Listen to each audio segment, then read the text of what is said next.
Assalamualaikum warahmatullahi wabarakatuh. Bagaimana Bapak Ibu kabarnya pada pagi hari ini? Pada pagi hari ini, saya Linda Handayani dari SMA Islam Al-Azhar PSD akan memberikan mengenai kurikulum merdeka.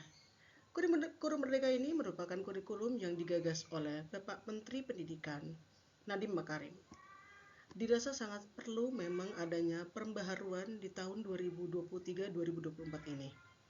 Mengapa hal itu sangat penting? Pastinya dengan adanya perubahan zaman dan dengan adanya segala situasi yang berbeda pada saat ini, perlu dan tentunya sangat dibutuhkan suatu gebrakan baru, yaitu kurikulum baru.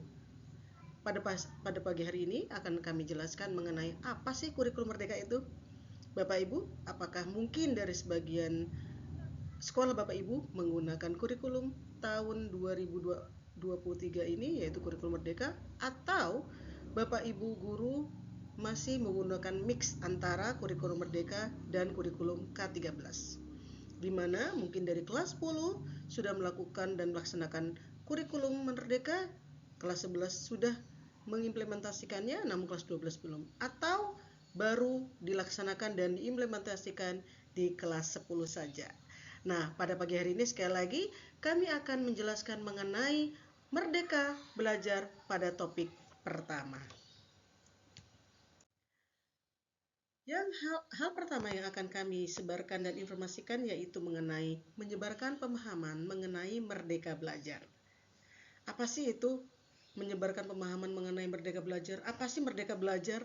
Tentunya kita ingin lebih jauh mengenal dan memahami apakah itu merdeka belajar. Mari kita simak baik-baik.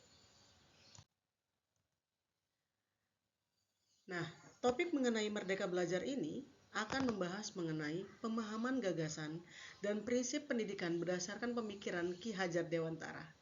Pemahaman untuk memfasilitasi murid agar tumbuh sesuai kodratnya. Penerapan pembelajaran yang memerdekakan murid, di mana sekali lagi murid merupakan anak yang berbeda dan mempunyai kemampuan masing-masing di bidangnya. Oke, untuk hal yang kedua yaitu apa saja yang akan kita bahas, yaitu mengenai 5 modul yang akan kita bahas. Yang pertama, modul mengenali dan memahami diri sebagai pendidik. Modul kedua, mendidik dan mengajar. Modul ketiga, mendampingi murid dengan utuh dan menyeluruh.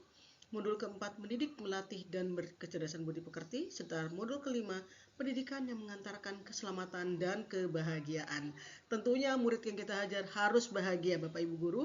Tidak hanya dia mengikuti pembelajaran tapi harus menjiwai bahwasannya belajar memang dibutuhkan oleh mereka dan bahwasannya dengan belajar mereka mendapatkan ilmu yang bermanfaat bagi mereka kelak.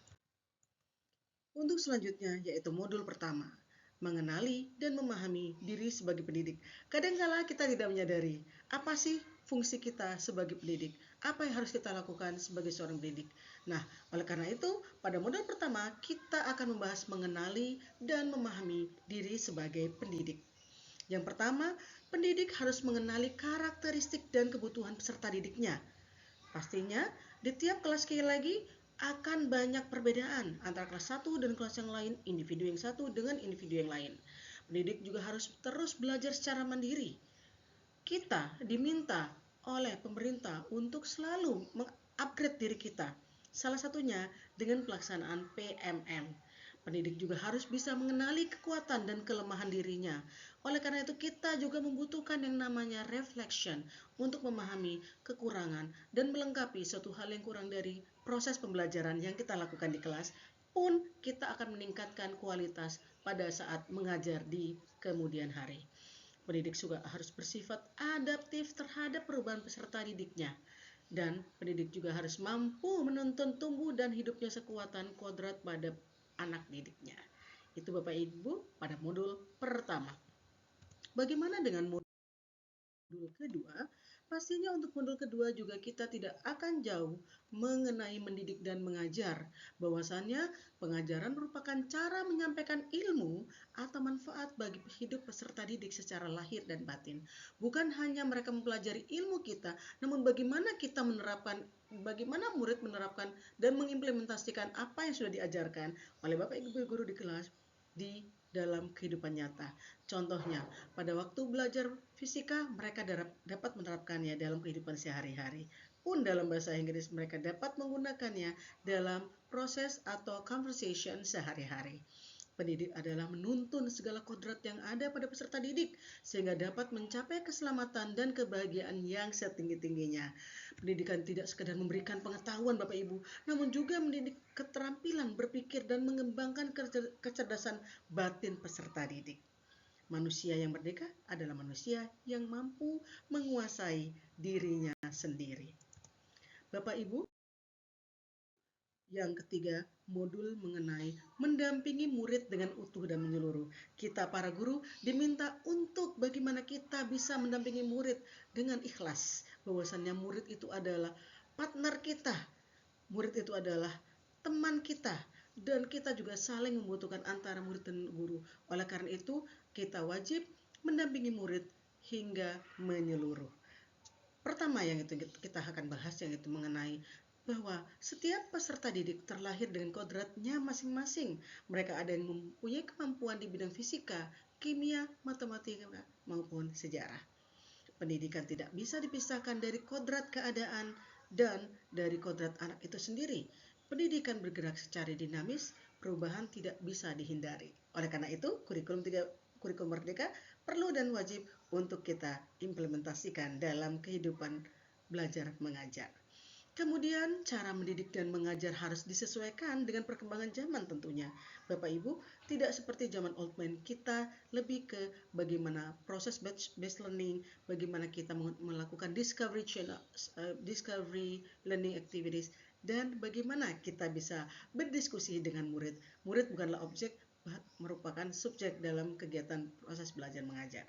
Dan guru dapat merancang pembelajaran yang berkelanjutan sesuai dengan asas trikon, kontinu, konvergen, dan konsentris. Itu Bapak Ibu guru.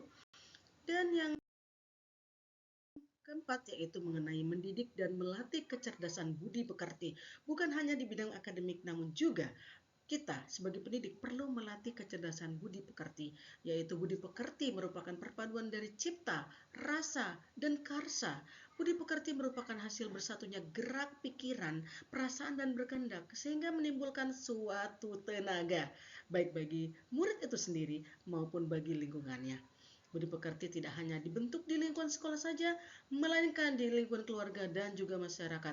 Oleh karena itu, kita juga harus bekerja sama dengan orang tua murid di rumah. Bapak Ibu guru, yang terakhir yaitu mengenai modul kelima, bahwasannya pendidikan yang mengantarkan keselamatan dan kebahagiaan.